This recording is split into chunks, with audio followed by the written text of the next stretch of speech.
Shalom adik-adik. Apa kabar adik-adik di rumah? Mereka sehat. Iya, harapan kita adik-adik di rumah sehat selalu. Karena pada hari ini kita akan ibadah IHMPA. Nah, adik-adik, hari ini kita akan bercerita bersama kakak siapa namanya? Kakak Dania. Kakak Dania itu siapa ya? Adik-adik tahu nggak kakak Dania itu siapa? Bunda Lena, siapa ya kakak Dania itu? Jelaskan ke adik-adik. Kakak Dania itu yang praktek di sini. Oh, mahasiswa praktek di GPIB Hebron. Yang dari STT Intim itu ya mahasiswa? Dari STT Intim Makassar adik-adik. Yang akan bercerita kepada adik-adik tentang firman Tuhan. Namanya kakak Dania. Nah adik-adik sekarang persiapkan segala sesuatunya untuk kelengkapan ibadah, yaitu apa Bunda? Alkitab. Kedua persembahan. Ketiga alat tulis dan buku. Nah adik-adik sekarang kita mulai ibadah kita ya. Dan kita akan bernyanyi. Bernyanyi Bunda dulu ya. Bernyanyi apa? Kasih Yesus. Nah adik-adik tahu kan lagu Kasih Yesus? Indah indah oh indah kan?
Adik-adik, sore ini kita akan berdoa sebelum mendengarkan cerita tentang firman Tuhan yang akan disampaikan oleh kakak Dania.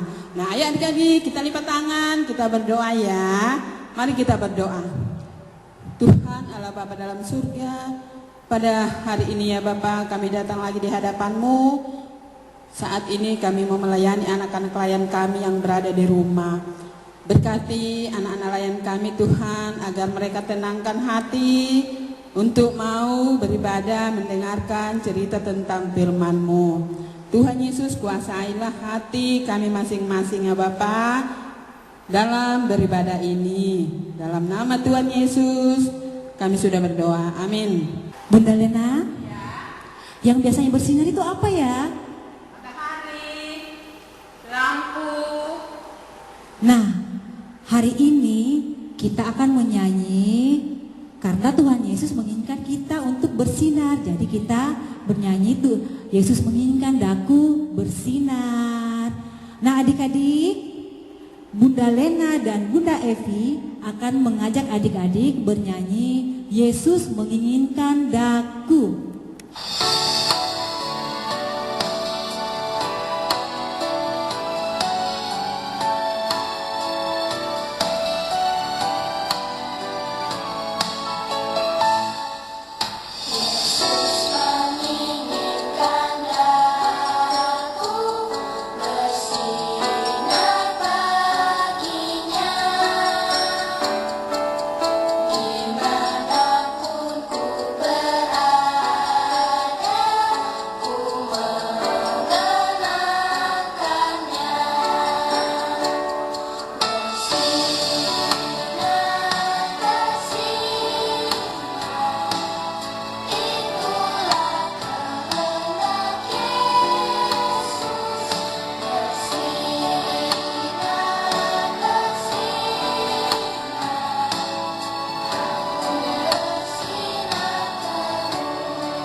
Shalom adik-adik, apa kabar semuanya?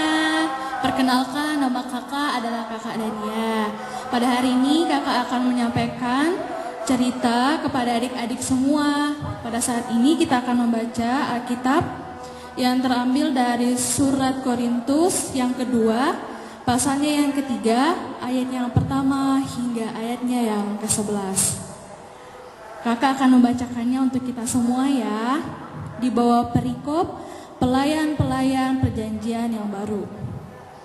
Adakah kami mulai lagi memujikan diri kami, atau perlukah kami seperti orang-orang lain menunjukkan surat pujian kepada kamu atau dari kamu?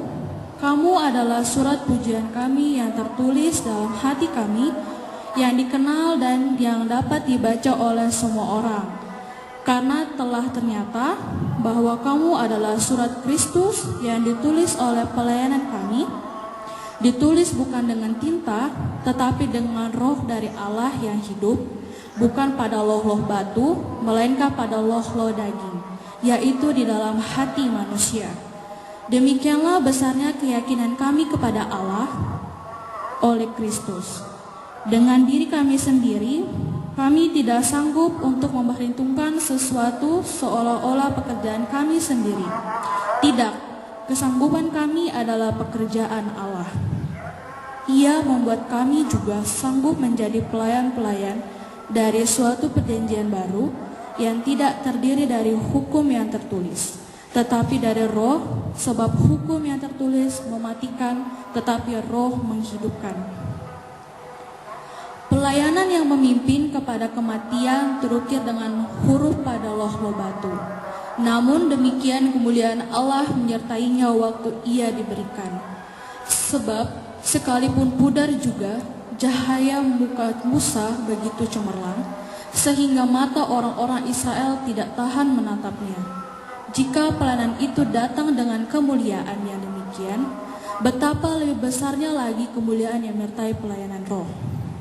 Sebab, jika pelayanan yang memimpin kepada penghukuman itu mulia, betapa lebih mulianya lagi pelayanan yang memimpin kepada pembenaran. Sebenarnya apa yang dahulu yang dianggap mulia, jika dibandingkan dengan kemuliaan yang mengatasi segala sesuatu ini, sama sekali tidak mempunyai arti. Sebab, jika yang pudar itu disertai dengan kemuliaan, betapa lebihnya lagi yang tidak pudar itu disertai kemuliaan. Nah, adik-adik, tadi kita sudah membaca Alkitab yang terambil dari surat kedua Korintus. Itu merupakan surat dari Rasul Paulus untuk jemaat yang berada di Korintus. Nah, adik-adik, pada zamannya dulu adalah banyak rasul-rasul palsu dalam berpelayanan di jemaat di Korintus. Nah, mengapa mereka disebut rasul-rasul palsu? Ada yang tahu nggak kenapa? Mereka disebut rasul-rasul palsu karena mereka memberitakan firman Tuhan tidak sesuai dengan kehendak Tuhan. Mereka memberitakan firman Tuhan agar dapat dilihat dan dipuji oleh jemaat pada saat itu. Berbeda dengan Rasul Paulus beserta rekan-rekannya. Mereka melakukan pelayanan agar jemaat dapat mengenal Tuhan, merasakan kebaikan Tuhan, lalu memuliakan nama Tuhan. Nah, untuk itu juga Rasul Paulus beserta rekan-rekannya mengajarkan kepada jemaat di Korintus agar mereka hidup dalam kasih dan saling tolong-menolong. Mereka juga tidak ragu untuk saling menegur satu sama lain bila ada yang melakukan kesalahan. Jadi adik-adik, bila kita memiliki teman, saudara, atau siapapun itu, jangan ragu-ragu untuk menegur mereka biar mereka melakukan kesalahan. Dan juga Rasul Paulus beserta rekan-rekannya melakukan pelayanan itu tidak lepas dan tidak luput dari pertolongan Roh Kudus.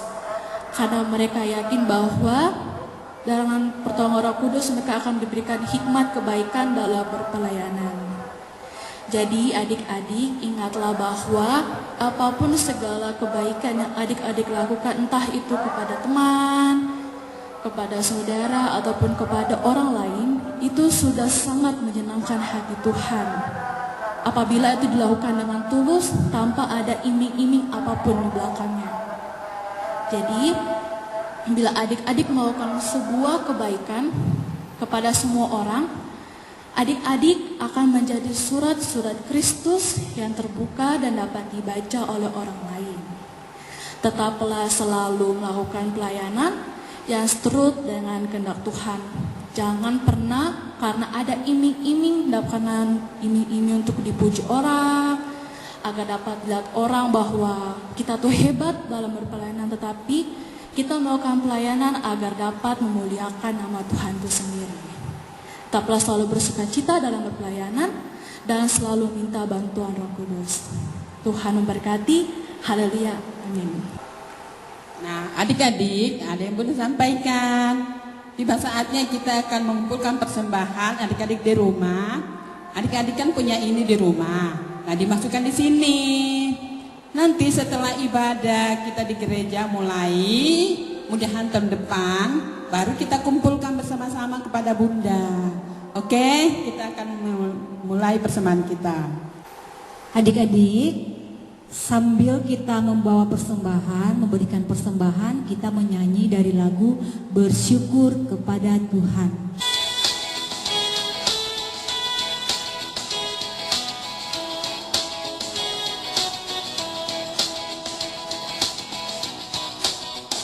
Bersyukur kepada Tuhan, bersyukur kepada Tuhan, bersyukur kepada Tuhan, bersyukur kepada Tuhan, bersyukur kepada Tuhan, bersyukur kepada Tuhan.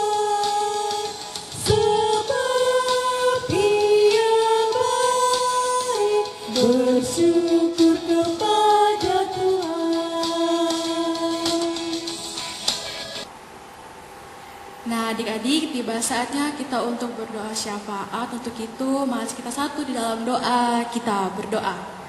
Bapa kami ke dalam kerajaan sorga, Bapa yang kami sapa di dalam nama anak-Mu Tuhan Yesus Kristus, Tuhan dan Juru Selamat kami yang hidup. Kami mengucap syukur kepadamu ya Tuhan, karena Tuhan telah membuat kami dapat berkumpul di tempat ini untuk melakukan ibadah secara daring. Kiranya Tuhan selalu memampukan kami, dan apa yang kami dengar dari firman pada hari ini dapat kami aplikasikan di dalam kehidupan kami sehari-hari ya Tuhan. Ya Tuhan, kami juga berdoa untuk adik-adik yang ada di rumah masing-masing. Kiranya Tuhan berkati segala pendidikan mereka walaupun dalam keadaan daring ini ya Tuhan. Kiranya segala sesuatu yang mereka lakukan seturut dengan kehendak Tuhan. Ya Tuhan, kami juga berdoa untuk adik-adik akan melakukan ujian sekolah. Kiranya Tuhan berikan mereka kekuatan serta kemampuan untuk dapat melakukan segala satunya sesuai dengan Tuhan. Ya Tuhan, kami juga berdoa untuk pandemik ini ya Tuhan. Kiranya pandemik ini dapat selesai dan berlalu, dan sehingga kami dapat berkumpul bersama-sama beribadah di dalam rumah-Mu yang kudus ini. Ya Tuhan Yesus, hanya kepadamu lah kami berdoa juga. Kiranya Tuhan berkati persembahan yang kami berikan ini ya Tuhan. Kiranya persembahan kami ini dapat berguna bagi pelayanan dan gereja-Mu. Ya Tuhan, inilah juga menjadi doa dan permohonan kami. Dan sambutlah dan sempurnakanlah di dalam nama-Mu, anak-Mu, Tuhan Yesus Kristus yang telah mengajar kami berdoa bersama-sama demikian. Bapa kami yang di sorga, kuduskanlah nama-Mu, datanglah kerajaan-Mu, jadilah kehendak-Mu di bumi seperti di sorga. Berikanlah kami pada hari ini makanan kami yang cukupnya, dan ampunilah kami akan kesalahan kami, seperti kami juga mengampuni orang yang bersalah kepada kami. Dan janganlah bawa kami ke dalam cobaan, tetapi lepaskanlah kami daripada yang jahat. Karena Engkaulah yang empunya kerajaan dan kuasa dan kemuliaan sampai selama-lamanya. Amin.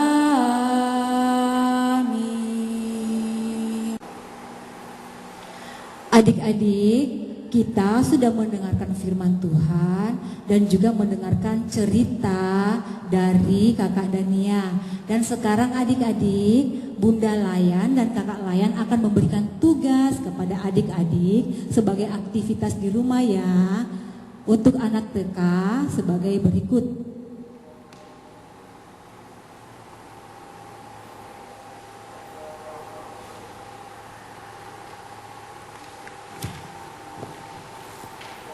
Nah, adik-adik yang bertuliskan tentang yang tidak dikehendaki Tuhan itu diberi warna merah ya. Yang bertuliskan kata yang tidak dikehendaki Tuhan itu diberi warna merah, dan yang bertuliskan yang dikehendaki Tuhan, kata yang dikehendaki Tuhan itu diberi warna hijau. Nah, di sini ada tulisan sombong, jujur, rendah hati, sabar, mencari puji. Anak kecil dari kelas 1 sampai kelas 3. Nah, ini aktivitasnya.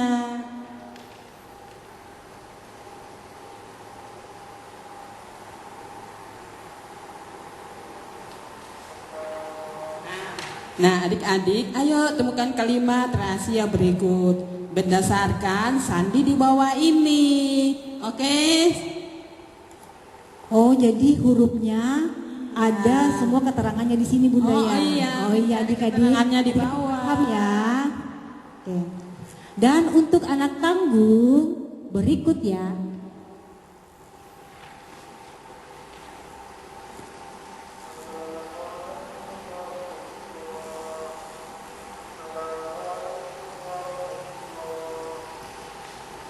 Tugas anak tanggung adalah menghafalkan ayat dari Alkitab, yaitu dari Injil Matius pasal 5 ayat 16. Injil Matius pasal 5 ayat 16. Oke adik-adik, selamat beraktivitas di rumah. Adik-adik yang sudah mengumpulkan tugas minggu lalu adalah sebagai berikut. Shalom, nama saya Luis Dego. Saya akan membacakan Matius 5 ayat 13 dan 14.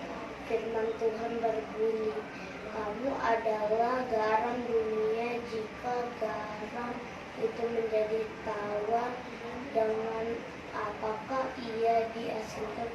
Tidak ada lagi gunanya selain dibuang dan diinjak orang. Kamu adalah terang dunia. Kota yang terletak di gunung tidak mungkin tersembunyi. Terima kasih. Tuhan Yesus memberkati. Matius 5 ayat 13-14. Kamu adalah garam dunia. Jika garam itu menjadi tawar, dengan apakah ia diasinkan? Tidak ada gunanya lagi selain dibuang dan diinjak orang. Kamu adalah terang dunia. Kota yang terletak di atas gunung tidak mungkin tersembunyi. Salam bunda-bunda dan kakak-kakak pelayan. Perkenalkan, nama saya Filiga Samuel Taten. Saya akan menghafalkan Matius 5 ayat 13-14. Kamu adalah garam dunia. Jika garam itu menjadi tawar, dengan apakah dia diasinkan? Tidak ada lagi selain dibuang dan diinjak orang. Kamu adalah terang dunia. Kota terletak di atas gunung. Gak mungkin tersembunyi. Shalom. Shalom, selamat malam Bunda dan kakak layan. Jipun mau menghafalkan Matius pasal 5 ayat 13-14 yang berbunyi demikian.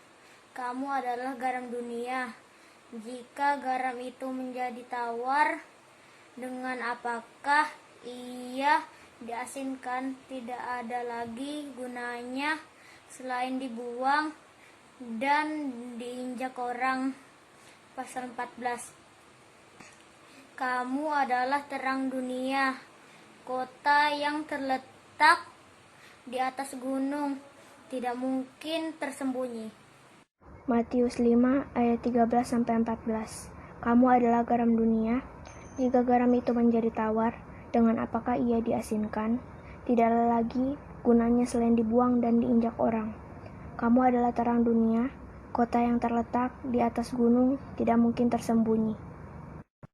Salam, hai teman-teman semua dan bunda layan.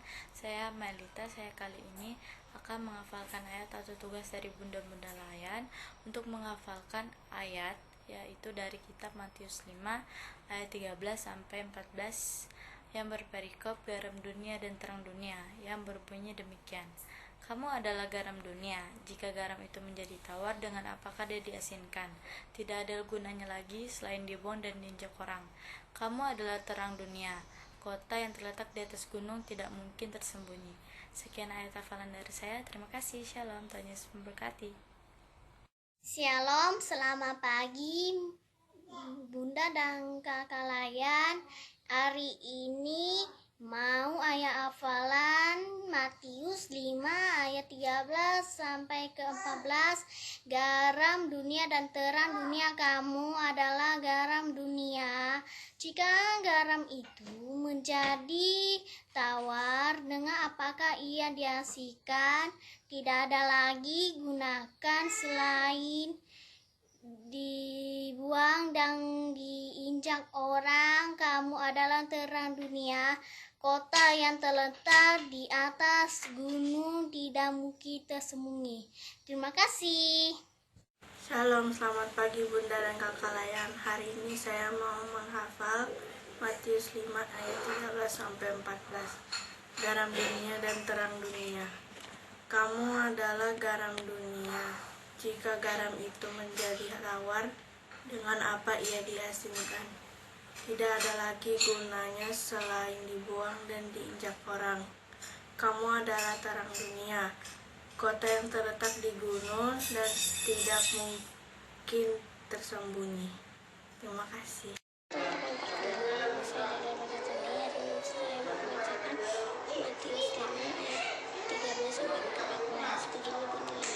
Garam dunia dan terang dunia. 13.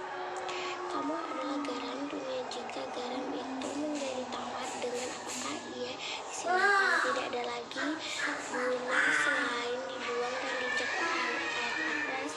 Kamu adalah terang dunia yang terletak di atas gunung, tidak mungkin tersembunyikan. Demikian pembacaan Alkitab hari ini. Terima kasih. Dadah. Shalom, selamat pagi Bunda dan Kakak Layan. Saya akan menghafalkan Matius 5 ayat 13 sampai 14 yang berbunyi, garam dunia dan terang dunia. Kamu adalah garam dunia. Jika garam itu menjadi tawar, dengan apa ia diasinkan? Tidak ada guna selain dibuang dan diinjak orang. Kamu adalah terang dunia. Kota yang terletak di gunung tidak mungkin tersembunyi. Terima kasih. Shalom, selamat malam bunda-bunda dan kakak-kakak layan. Sekarang Yoel akan menghafal Matius 5 ayat 13 sampai 14 dengan judul Garam Dunia dan Terang Dunia. Ayat 13 berkata, kamu adalah garam dunia. Jika garam itu menjadi tawar, dengan apakah ia diasinkan? Tidak ada lagi gunanya selain dibuang dan diinjak orang.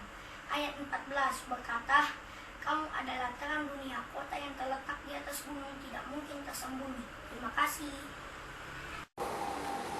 Wah, Bunda, Kakak Nia, tidak terasa ya, ibadah kita sudah selesai. Iya ya, padahal kita masih mau bercerita sama adik-adik di rumah. Kan minggu depan masih bisa Bunda. Jadi adik-adik, kita akhiri ibadah kita pada hari ini. Sampai jumpa minggu depan. Dadah, Tuhan Yesus memberkati.